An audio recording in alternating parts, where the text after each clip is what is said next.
AIPA का 2 दिवसीय अधिवेशन पूरी उड़ीसा में अध्यक्ष अशोक अग्रवाल की अध्यक्षता में संपन्न हुआ।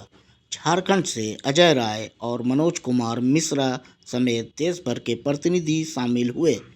अधिवेशन में शिक्षा सुधार से जुड़े कई प्रस्ताव पारित किए गए, जिसमें एक राष्ट्र एक शिक्षा, एक सिलेबस, RTE का सख्त अनुपालन, निजी स्कूल की फीस पर नियंत्रण, कोचिंग सेंटर और प्ले स्कूल के लिए कानून बनाना और शिक्षा बजट में वृद्धि शामिल है। कक्षा 12 तक निःशुल्क शिक्षा और शिक्षा न्यायाधिकरण के गठन पर भी जोर दिया गया। बहन गीता बनर्जी, मैं अब तमाम लोगों को, चूंकि सब लंच का टाइम हो चुका है और सब लोग लंच का इंतजार भी कर रहे होंगे, लेकिन इतना ही कहूंगा वोट ऑफ थैंक्स के पहले कि एकजुटता हम लोग के लिए जरूरी होगा, और जब तक हम लोग एकजुट होकर के इस पर काम नहीं करेंगे तब तक कितना भी वक्ता कुछ भी बोल ले, उसका इम्प्लीमेंटेशन नहीं हो सकता है। इसलिए हम लोगों को चाहिए कि सब जितने भी अलग अलग स्टेट के जो हमारे कप्तान आए हुए हैं, कैप्टन आए हुए हैं,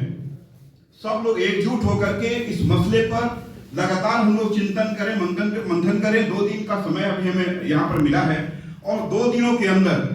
कुछ ऐसा पूरी से बाबा जगन्नाथ की कृपा से लेकर के हम लोग यहाँ से जाएं कि अपने स्टेट से लेकर के और ऑल इंडिया स्तर तक कुछ ऐसी छाप हम लोग छोड़ें कि आने वाली पीढ़ी भी हमारा यह कह सके कि हमारे अभिभावकों ने हमारे लिए क्या किया है। मैं इतना ही कहकर आप सब तमाम साथियों को धन्यवाद देता हूं कि आज फर्स्ट साहब का जो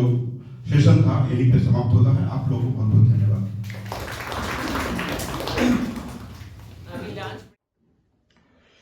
ऑल इंडिया पेरेंट्स एसोसिएशन के राष्ट्रीय अध्यक्ष अशोक अग्रवाल जी की अध्यक्षता में 2 दिवसीय जो है राष्ट्रीय अधिवेशन आईपा का संपन्न हुआ है, और इसमें हम लोगों ने निर्णय लिया है कि 1 नेशन 1 एजुकेशन 1 बोर्ड 1 सिलेबस ये पूरे देश के अंदर लागू होना चाहिए, ताकि एक समान उच्च गुणवत्ता शिक्षा जो है हमारे हर बच्चों को मिल सके। और वहीं पर राइट टू एजुकेशन एक्ट, इसका अनुपालन सही तरीके से हो, क्योंकि आज बहुत सारे राज्यों में जो स्टार्टिंग जो क्लास है, आज वहां पर बहुत तरह के चक्कर जो है बड़े बड़े स्कूल लगा रहे हैं कि वहां पर छोटे छोटे बच्चों को लेकर के, जहां पे उनका पहला क्लास में नामांकन होना चाहिए था, वहां पर प्री नर्सरी, नर्सरी इस तरह का प्रावधान बना करके परेशान करने की कोशिश की जा रही है, और ये पूरे देश के अंदर। और वहीं पे सरकारी स्कूलों में शिक्षक की नियमित नियुक्ति होनी चाहिए, यह हमारी मांग है, क्योंकि आज बहुत सारे देश के स्कूलों में जहां पे बच्चे लगातार ड्रॉप आउट कर रहे हैं, वहां कहीं पे शिक्षक नहीं है, कहीं शिक्षक है तो बच्चे नहीं है। इन सब चीजों को सरकार को प्राथमिकता में लाना चाहिए। और हम लोगों ने राज्य और केंद्र सरकार से यह मांग किया है कि वो टोटल बजट का 6% खर्च जो है केंद्र सरकार वो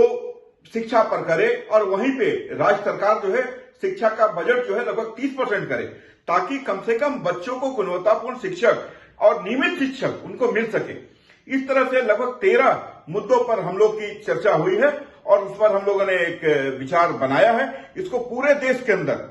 हम लोग लेकर के चलेंगे। जहां पर लगातार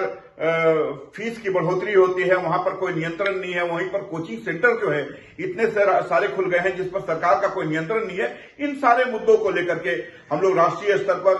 जो देश के शिक्षा मंत्री हैं, जो देश के प्रधानमंत्री हैं, उनको भी हम लोग ज्ञापन सौंपेंगे, और हम लोग की मांग होगी कि पूरे देश के अंदर एक तरह की शिक्षा नीति बने, और वो गुणवत्तापूर्ण शिक्षा जो है हर बच्चे को मिले।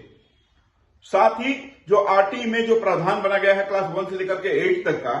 कि वहां फ्री शिक्षा देने का 25% बीपीएल परिवार के बच्चों को, उसको हम लोग मांग किए हैं कि 12 तक जो है वो फ्री शिक्षा जो है उनको मिले।